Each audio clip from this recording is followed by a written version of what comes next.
Well, I just had a question asked.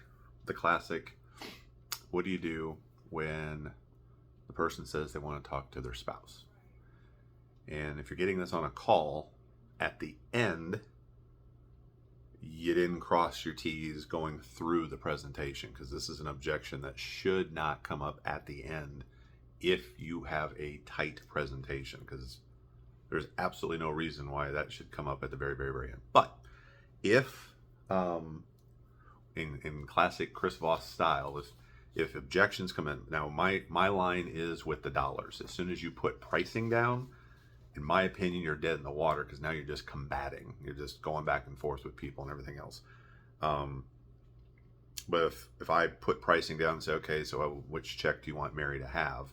Because again, if we're talking about the spouse, I'm going to guess the spouse is their beneficiary as well.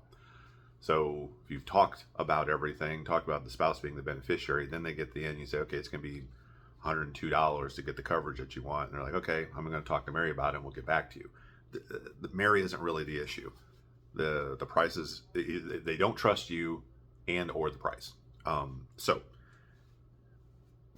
there's an easy way at that point to kind of go, and it's the seems like part where it's gonna where first of all the easy route is, John, I am sorry that you were under the impression that you were already approved.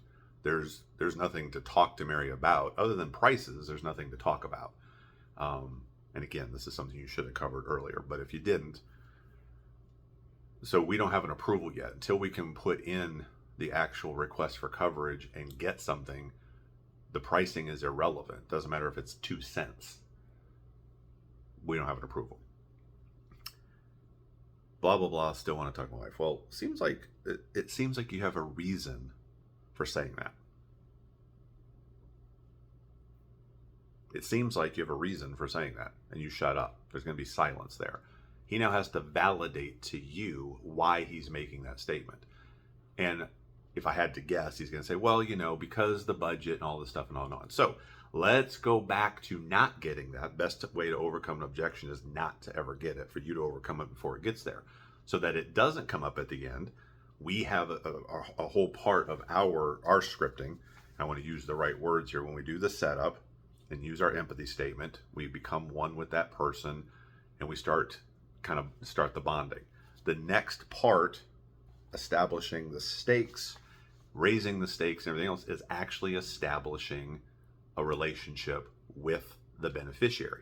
So in this case, if I'm talking to John, I'm John, and we go through the whole thing. Hey, John, what happens? God forbid something happens to you tonight. You actually leave the planet. And you don't have anything in place. What's that look like for Mary in the morning?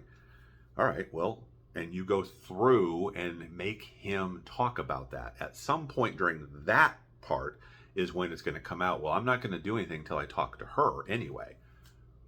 That's where that statement actually has more power. Okay, it seems like you have a reason for saying that. Well, because, we don't talk about anything on, oh, I'm sorry, you haven't gotten approval. And this isn't something you get approved for today or something you pay for today. So we're just trying to go through. You should be able to get through it by just having a general conversation. If he still is going to, right then, is still going to bog down, I'm going to go, well, is Mary going to be, do you think Mary would be opposed to you getting affordable coverage on yourself to protect her? Shut up again. Well, no, John, there's no but. If it's affordable to you and we can get you an approval, would Mary be opposed to that? Now, at this point, the only thing that can happen is for him to say, well, no, of course you wouldn't be opposed. Okay, therefore, and then you move forward. Or he's going to keep pushing back, and the truth of the matter is he doesn't trust you. Plain and simple. You need to back up, reestablish rapport, talk more about Mary, find out why he's even looking, those type of things. You can't keep going down the path if you don't have trust. It doesn't matter what the price is. If you don't have a relationship with their beneficiary where you are working for them, you can go nowhere. It's not going to do any good whatsoever. So this is a general overview. Probably going to have a lot of more follow-ups after that. Feel free to reach out. We'll kind of go into more detail.